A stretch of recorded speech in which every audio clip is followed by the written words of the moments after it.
Oi gente, meu nome é Júlia Rotatori, esse é o meu canal dedicado para a língua portuguesa e como vocês sabem, vocês estão acompanhando, estou gravando um vídeo toda semana fazendo uma revisão para o Enem. Para quem não me conhece, eu tenho um Instagram chamado Rota Português, é o mesmo nome do canal, que é onde eu coloco conteúdo de língua portuguesa. Então se você não me conhece, vai lá, segue e me manda mensagem. Todo mundo sabe que a prova do Enem é uma prova que tem muitos textos, tem muita leitura, tem muita interpretação de texto.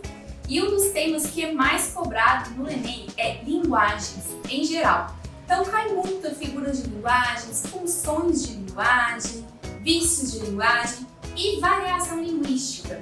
E é sobre esse último tema que a gente vai falar no vídeo de hoje. Uma das competências do Enem é saber reconhecer as variedades linguísticas da língua portuguesa.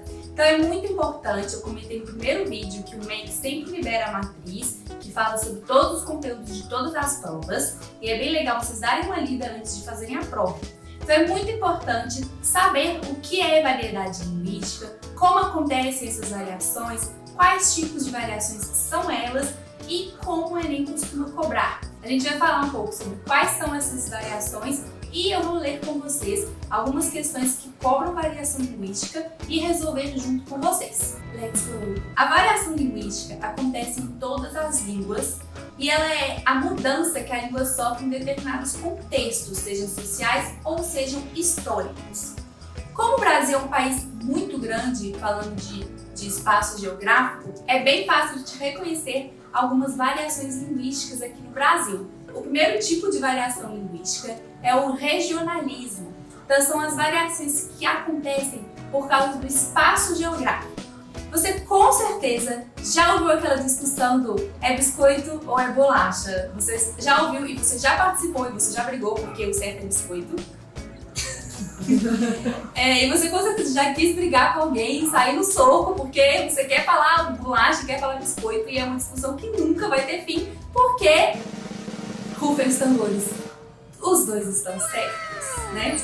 Não é uma discussão que vai ter um final, um vai ganhar, os dois estão corretos. Então esse regionalismo, ele acontece quando há mudanças na língua de acordo com o local onde as pessoas estão situadas. Então é muito fácil a gente perceber as variações linguísticas geográficas no Brasil. Existem alguns lugares, por exemplo, que mexerica pode falada como bergamota ou como tangerina. E também existem vários outros alimentos e várias outras coisas que são pronunciadas de maneiras diferentes. Além, pronunciadas não, né? Que tem nomes diferentes. Além das pronúncias, além das gírias, além dos sotaques, tudo isso contribui para a variação linguística. Bom, esse é o primeiro tipo de variação linguística, que é o regionalismo, as variações geográficas. O segundo tipo é o tipo de variação histórica. Então ela acontece quando a gente retoma a nossa língua no passado. Se você for ler a Carta de Pero Vaz de Caminha, ou se você for ler os sermões do Padre Antônio Vieira, que são pessoas que escreveram com o português um pouco antigo, você vai notar que o nosso português falado hoje em dia já não é igual àquele. Um bom exemplo disso é o uso do vós-me-se. Hoje em dia a gente já não usa mais o vós-me-se, a gente usa você e aqui em Minas Gerais a gente usa o se. Ninguém fala você em Minas Gerais, a gente fala se. Então a gente percebe como há essa mudança linguística, essa variação de tempo histórico. Um bom exemplo disso é a mesóclise, que com o tempo, a mesóclise, né, que é a utilização do pronome no meio da palavra, com o tempo ela está caindo em desuso, já não é mais comum você utilizar esse pronome no meio das palavras, não é algo que as pessoas utilizam numa linguagem normal. Então, o tipo de variação histórica é o tipo que retoma o português antigo, ao português falado antigamente. Próximo, nós temos os socialetos. O que são os socialetos? São as variações em classes sociais, que é muito comum também. Se você já foi no médico e o médico foi te relatar o que você tinha, falar um problema, e ele começou a falar palavras muito difíceis e com termos completamente difíceis que você não entendia nada, você pensou, meu Deus do céu, eu vou morrer, eu estou no leito da minha morte, e no final era só uma virose. Esse é o tipo de coisa comum, acontece. Porque aquele médico utilizou a linguagem da classe social dele, ele utilizou a linguagem médica, uma linguagem que ele e os amigos dele vão entender. Agora, nós que não temos conhecimento do vocabulário médico, a gente não vai entender nada. Então existem essas diferenças, essas variedades, essas variações sociais, que são as variações que dependem da classe em que você está inserido, depende da classe com quem você convive. E existe também as variações formais e informais, que a gente utiliza o tempo inteiro no nosso dia a dia. Então, as variações informais são aquelas que a gente usa quando a gente quer conversar com os nossos amigos, quando a gente quer conversar com os nossos pais, com pessoas que a gente tem intimidade. É chamada de linguagem coloquial. A linguagem coloquial, ela é a linguagem do cotidiano, ou seja, a linguagem que você utiliza no dia a dia. Para você lembrar que a coloquial é do dia a dia, é só lembrar que coloquial começa com co e cotidiano começa com co também. Então, a linguagem coloquial, a linguagem informal, é a que você vai utilizar com seus amigos, seja no WhatsApp, seja na internet, seja pessoalmente, é algo mais tranquilo, você não vai se preocupar muito com as regras gramaticais, você vai falar do jeito normal, do que você fala. Então, é bem importante a gente ficar atento a isso, porque se você quiser utilizar uma linguagem muito formal com seus amigos, se você chegar, por exemplo, pro crush e falar dar-te-ei meu número telefônico, ele vai pensar duas coisas: que você tá lelé da cuca, ou que você viajou no tempo e veio parar em 2020, fez uma mudança temporal e veio parar em 2020 e tá falando coisas assim, uma linguagem bem rebuscada. Enquanto existe também a linguagem formal, que é a linguagem que a gente utiliza a norma culta. A norma culta são as regras gramaticais, aquela regra que a gente aprende na escola, como utilizar o português gramatical, as regras corretas. Então essa é a norma culta. E a norma culta ela é muito importante, a linguagem formal ela é também muito importante, porque dependendo do nosso contexto, nós precisamos utilizá-la. Um bom exemplo é a própria redação do Enem. Quando você vai escrever um texto dissertativo argumentativo, você precisa usar uma linguagem formal.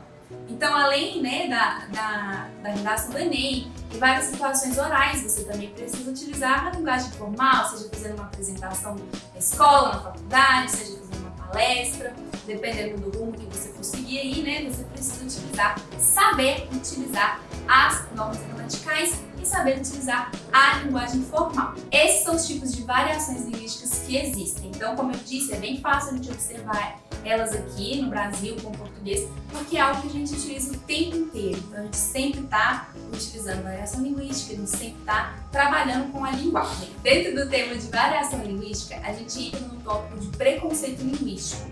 Esse é um assunto que está cada vez mais em alta e ele é muito importante de ser discutido.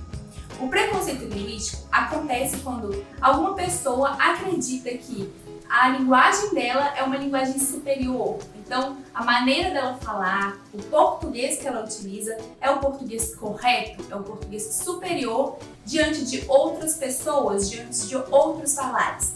O preconceito linguístico é inadmissível, porque como eu já comentei aqui no vídeo, não existe uma variedade linguística correta. Todas as variedades são aceitas, tudo faz parte da mesma língua portuguesa. Então agora eu vou ler e comentar com vocês algumas questões do Enem que falam sobre o tema de variedade linguística. Então a primeira questão que a gente vai ler é uma questão do Enem de 2018, na questão de ter uma imagem publicitária na qual a gente pode ver um copo de café e uma xícara de açúcar, um guarda-açúcar. E aí dá para ler o seguinte nesse anúncio publicitário: seu organismo já está acostumado com o açúcar e está difícil largar?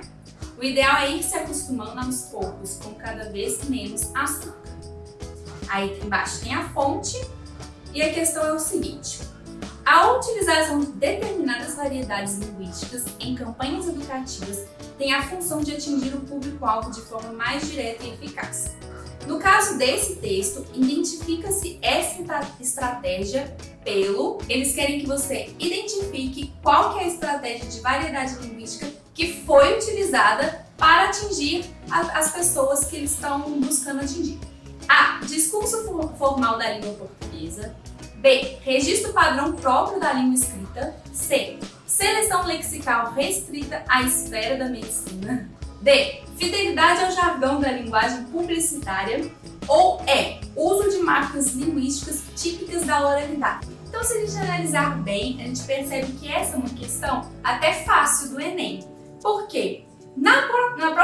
universidade, a gente vai ler, a gente consegue ver que eles não utilizam a norma culta do português. Então eles não utilizam a linguagem formal. Então a gente já consegue eliminar a letra A e a letra B, que fala sobre o registro padrão próprio da língua escrita e sobre o discurso formal da língua portuguesa. A letra C também não pode ser, porque ela está falando do léxico da medicina. E essa questão não tem nada a ver com a medicina. Então a gente pode ficar em dúvida entre a letra D e a letra E. Mas a letra D está falando justamente da fidelidade do discurso da publicidade. E essa não é a estratégia que eles utilizam. Eles utilizam da estratégia de uma marca típica da oralidade. Eles utilizam a marca do cotidiano, a marca oral. Então a linguagem que é falada justamente para se aproximar daquelas pessoas que estão lendo a campanha publicitária. Então a alternativa correta é a letra E. Uso de marcas linguísticas típicas da oralidade. A próxima questão é também uma questão muito famosa do Enem de 2013. Então aqui a gente tem uma música do Gabriel Pensador. A música chama Seja Você Mesmo, mas não seja sempre o mesmo.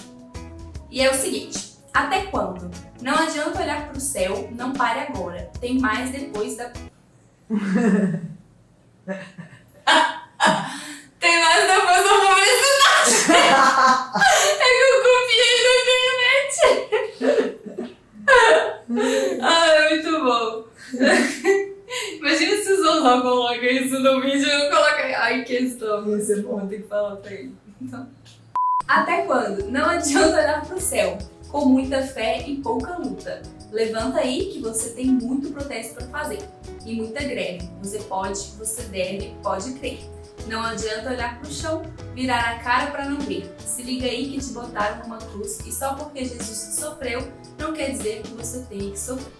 Então aí aqui a fonte, Gabriel Pensador. E a questão é: as escolhas linguísticas feitas pelo autor conferem ao texto A. Caráter atual pelo uso da linguagem própria da internet. B. Cunho apelativo pela predominância de imagens metafóricas. C. Tom de diálogo pela recorrência de gírias. D. Espontaneidade pelo uso da linguagem coloquial. E E. Originalidade pela concisão da linguagem. Então, se a gente for analisar, se a gente ler com muita atenção, esse é o trecho de uma música, de um rap. E essa música, esse rap, ele utiliza da espontaneidade, que é a linguagem coloquial, que seria a letra D. Aqui não tem uma linguagem própria da internet, também não tem imagens metafóricas, também não tem uso de gírias, né? Também não tem a recorrência de gírias. Agora eu quero comentar com vocês uma questão que caiu no Enem de 2018 e foi considerada uma das questões mais difíceis de linguagem, que é a questão sobre o dialeto dos gays e travestis. Essa questão, apesar da resolução dela ter mais a ver com interpretação de texto do que com variação linguística, ela traz um texto intenso sobre variedade linguística. Então eu vou dar uma lida com vocês, para vocês verem como a prova do Enem coloca isso, mesmo que indiretamente. Então a questão é o seguinte, questão 31. Acuenda o Pajubá. Conheço o dialeto secreto utilizado por gays e travestis. Com origem no Iorubá, a linguagem foi adotada por travestis e ganhou a comunidade. E aí, Amapô, não faça louca e pague meu acué. Deixe de que, senão eu puxo teu picumã. Entendeu as palavras dessa frase? Se sim, é porque você manja alguma coisa de Pajubá, o dialeto secreto dos gays e travestis. Adepto do uso de expressões, mesmo nos ambientes mais formais, um advogado afirma: é claro que eu não vou falar durante uma audiência ou numa reunião, mas na firma, com meus colegas de trabalho, eu falo de acué o tempo inteiro. Brinca. A gente tem que ter cuidado de falar outras palavras, porque hoje o pessoal já entende, né? Tá na internet, tem até dicionário. Comenta. O dicionário a que ele se refere é o Aurélia, a Dicionária da Língua Afiada, lançado no ano de 2006 e escrito pelo jornalista Ângelo Bip e por Fred Bib. Na obra, há mais de 1.300 verbetes revelando o significado das palavras do Pajubá. Não se sabe ao certo quando essa linguagem surgiu, mas sabe-se que há claramente uma relação entre o Pajubá e a cultura africana, numa postura iniciada ainda na época do Brasil colonial. Então, abaixo tem a fonte e a questão é o seguinte: da perspectiva do usuário, o Pajubá ganha status de dialeto caracterizando-se como elemento do patrimônio linguístico, especialmente por A. Ter mais de 1000 palavras conhecidas. B. Ter palavras diferentes de uma linguagem secreta. C. Ser consolidado por objetos formais de registro. D. Ser utilizado por advogados em situações formais. Ou E. Ser comum em conversas no ambiente de trabalho. Então, o que essa questão está pedindo de vocês é mais uma interpretação de texto do que um reconhecimento da variedade linguística. Apesar de que o texto traz claramente sobre como a variação linguística acontece em diferentes classes sociais. Olha o que está falando no enunciado. Da perspectiva do usuário, o pajubá ganha status de dialeto, caracterizando-se como elemento de patrimônio linguístico, especialmente por ele quer aqui a perspectiva do usuário. Então, ele quer a perspectiva do advogado que foi entrevistado nessa questão. Então, de acordo com esse advogado, por que o pajubá é um status de dialeto? Então, o que o advogado diz sobre o pajubá é que tá na internet e tem até dicionário. A nossa resposta está nesse trecho, fazendo com que a letra C seja a alternativa correta. Ser consolidado por objetos formais de registro. Então, esses objetos formais de registro é o dicionário. Essa foi a revisão de variedade linguística. Então, fique atento, porque esse tema é muito comum, muito recorrente, seja no Enem e seja em outros concursos também. Então, se você gostou do vídeo, dá um like, se inscreve no canal. Jesus, tá querendo aparecer aqui no vídeo. Se inscreve no canal, compartilha. E comenta também, me diz o que você achou, o que você gostaria de ver aqui no canal. E me segue no Instagram, @rotaportuguês, porque lá eu tô sempre respondendo dúvidas de vocês.